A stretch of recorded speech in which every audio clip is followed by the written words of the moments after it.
రాజుగారు పూర్వం మా పార్టీనే. వైసీపీ పార్లమెంటు సభ్యులు నరసరావుపేటకి, నరసాపూర్కి ఫ్యాను గుర్తు మీద గెలిచాడు. జగన్మోహన్ రెడ్డి గారే బీఫామ్ ఇచ్చారు. గెలిచిన తర్వాత మాతో విభేదించాడు. చంద్రబాబు నాయుడు గారి చెంతకు చేరాడు. ఆయన డైరెక్షన్లో హైదరాబాద్లో కూర్చుంటాడు, ఢిల్లీలో కూర్చుంటాడు. ఒక ఛానల్ని హైర్ చేసుకున్నాడు. రోజు జగన్మోహన్ రెడ్డి గారిని తిట్టడం, దూషించటం, వైసీపీ నాయకులు దూషించటం. ఏ స్థాయిలో దూషించాలంటే వాడు వీడు వెధవ సన్నాసి ఈ రకంగా రోజు రెచ్చగొట్టే కార్యక్రమాలే, భయంకరంగా రెచ్చగొట్టే కార్యక్రమాలు, సంఘ విద్రోహ శక్తుల్ని రెచ్చగొట్టే ప్రయత్నాలు చూసిన తర్వాత అకార్డింగ్ టు లా, చట్ట ప్రకారం ఆయన మీద కేసు రిజిస్టర్ చేశారు. కేసు రిజిస్టర్ చేసిన తర్వాత whether it is false or right, ఆయన according to him false case అన్నాడు. ఎస్, ఫాల్సా కాదా ప్రజలందరికీ తెలుసు ఆయన ఎంత బాగా రెచ్చగొట్టాడో. టీవీలో మాట్లాడుతూ ఒక ఛానల్ లాగా పెట్టుకుని దానిలో రోజు ఈ టైంకి వస్తాడు, తిడతాడు. అప్పుడు దెన్ సీఎం గౌరవనీయులైనటువంటి జగన్మోహన్ రెడ్డి గారిని విచ్చలవిడిగా మాట్లాడు. పొట్టోడు అంటాడు, అది అంటాడు, ఇది అంటాడు, దొంగ అంటాడు, ఇది అంటాడు, ఇష్టం వచ్చినట్టు మాట్లాడాడు. కేసు రిజిస్టర్ చేసిన తర్వాత అది ఫాల్సా జెన్యూనా that will be decided before the honourable court. చెయ్యాలంతే. ఆయన ఫాల్స్ అనుకుంటాడు, నా మీద కేసు పెడితే నేను ఫాల్స్ అనుకుంటా, ఆయన మీద కేసు పెడితే ఆయన ఫాల్స్ అనుకుంటాడు. ఆ కేసులో సిఐడి వెళ్ళి అరెస్ట్ చేసి తీసుకొచ్చి కోర్టులో ప్రొడ్యూస్ చేశారు. ఇది జరిగింది. అరెస్ట్ చేసిన తర్వాత ఎప్పుడు కోర్టులో ప్రొడ్యూస్ చేయాలి? Within 24 hours. వితిన్ 24 hours ఆయన ప్రొడ్యూస్ చేశారు. ప్రొడ్యూస్ చేసినప్పుడు జనరల్గా చాలామందికి తెలియకపోవచ్చు, ఈ క్రిమినల్ ప్రొసీజర్ కోడ్, ఐపీసీ తెలియకపోవచ్చు. ఎప్పుడైతే ఒక ముద్దాయిని ఏ కేసులో అయినా అరెస్ట్ చేసినప్పుడు 24 గంటల్లో అందుబాటులో ఉన్న కోర్టులో కానీ కన్సర్న్ కోర్టులో కానీ హాజరుపరచాలి. అది రాజ్యాంగం, క్రిమినల్ ప్రొసీజర్ కోడ్, దాని ప్రకారం హాజరుపరిచారు.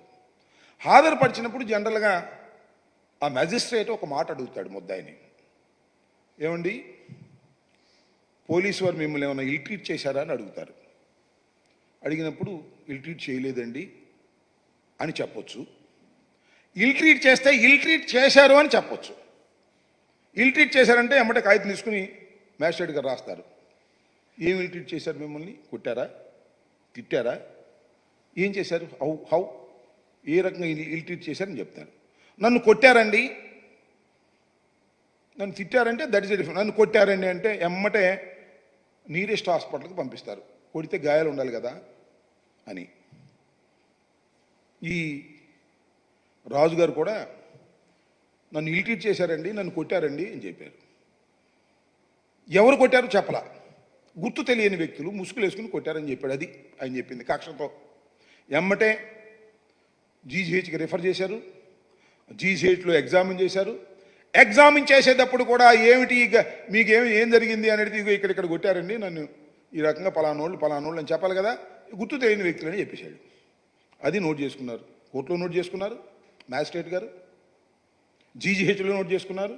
They have given a certificate. అది చాలదు, ఇది అన్యాయం అని చెప్పేసి సుప్రీంకోర్టుకు వెళ్ళాడు. సుప్రీంకోర్టు వాళ్ళు హైదరాబాద్లో ఉన్న మిలిటరీ కోర్టుకు రిఫర్ చేశారు. అక్కడికి వెళ్ళాడు, అక్కడ కూడా సర్టిఫికేట్ తీసుకున్నాడు. తర్వాత ఆయనకి బెయిల్ వచ్చింది. ఇది జరిగినటువంటి అంశం. ఇది జరిగిన నెల అవుతుంది, 3 years అవుతుంది. 3 yearsలో అప్పుడు ఆ తర్వాత చాలా there are so many options. నువ్వు ప్రైవేట్ కంప్లైంట్ వేసుకోవచ్చు, ఓకే, నీకు అన్యాయం జరిగింది అనుకుంటే ప్రైవేట్ కంప్లైంట్ వేసుకునే ప్రొవిజన్ సిఆర్పిసిలో ఉంది. నువ్వు ప్రైవేట్ కంప్లైంట్ వేసుకోవచ్చు, విభిన్న ఫామ్స్లో నువ్వు ఫైట్ చేయొచ్చు. అవేం చేయలే.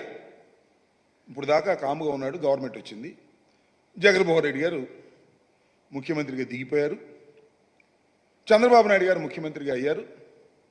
మళ్ళా ఈయన ఉండి శాసనసభ్యుడిగా తెలుగుదేశం పార్టీని గెలిచాడు. కక్ష సాధింపు. ఏం చేయాలి ఇప్పుడు? జగన్మోహన్ రెడ్డి గారిని ఏదో ఒక విధంగా కేసులో ఇరికించి ఆయన మీద కక్ష సాధింపు చర్యలు చేయాలనేటువంటి ఉద్దేశంతో పోయిన మాసం 11వ తారీఖున పంపించాడు ఒక మెయిల్. ఇవాళ నేను చూశాను, ఆయన మళ్ళా మాట్లాడుతున్నాడు.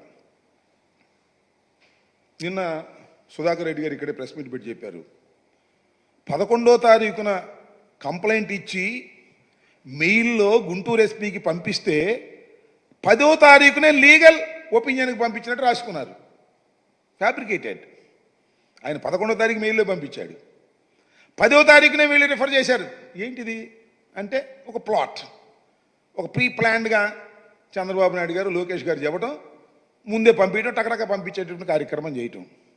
నేను 11వ తారీఖు, నేను 10వ తారీఖుని పంపించాను, పొరపాటును 11వ తారీఖు అని మా అసిస్టెంట్ దాని మీద నెంబర్ వేశాడు అని ఇందాక ఎక్కడో ప్రెస్ మీట్లో చెప్తున్నాడు.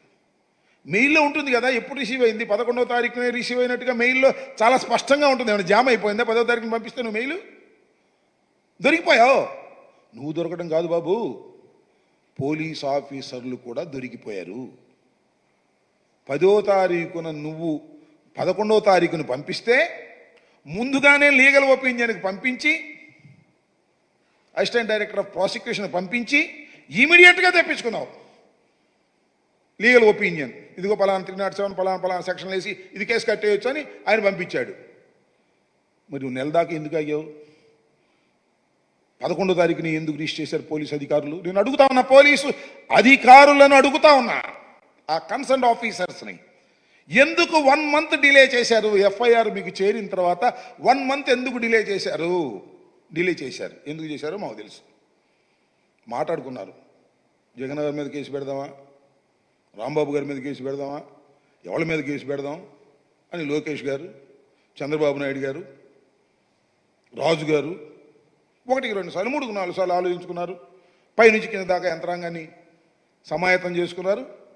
11వ తారీఖుని కేసు రిజిస్టర్ చేశారు. ఏమిటి అన్యాయం అని అడుగుతా ఉన్నా. ఇది రెడ్ బుక్ అమలు చేయటమా లేక లా అండ్ ఆర్డర్ను కాపాడటమా? ఒక్కసారి ఆలోచించవలసిందిగా నేను ఈ సందర్భంగా రాష్ట్ర ప్రజానీకాన్ని కోరుతున్నా. దానితో పాటుగా పోలీసు అధికారుల్ని కింద నుంచి పైదాకా నేను ఒకటే చెప్పదలుచుకున్నా, పరిశీలించుకోండి. ఫాల్స్ కేసులు మీరు పెడుతున్నది ఎవరి మీద? రాష్ట్ర మాజీ ముఖ్యమంత్రి మీద. అంతేకాదు 2 ఐపీఎస్ ఆఫీసర్ల మీద, మీలాగా ఐపీఎస్ చదువుకొని మెరిట్లో వచ్చినటువంటి వ్యక్తుల మీద, ఒక డాక్టర్ మీద, మహిళా డాక్టర్ మీద మీరు కేసులు పెడుతున్నారు. ఎవరి ప్రోద్బలం? న్యాయం అయితే పెట్టండి, తప్పలేదు. If it is genuine, we have to register the case against anybody, no problem at all. Political ప్రెషర్కు మీరు లోనై కేసులు పెడితే అయిపోదప్పుడే కథ. చాలా కథ ఉంటుంది. కాలం గిర్రె తిరిగి వస్తుంది. 5 సంవత్సరాల్లో నెల 15 రోజులు అయిపోయింది. మళ్ళా కాలం గిర్రున తిరిగి వచ్చేటటువంటి పరిస్థితి ఉంటుందనే విషయాన్ని మర్చిపోతున్నారు. గుర్తుపెట్టుకోమని మనం చేస్తున్న ఫాల్స్ కేస్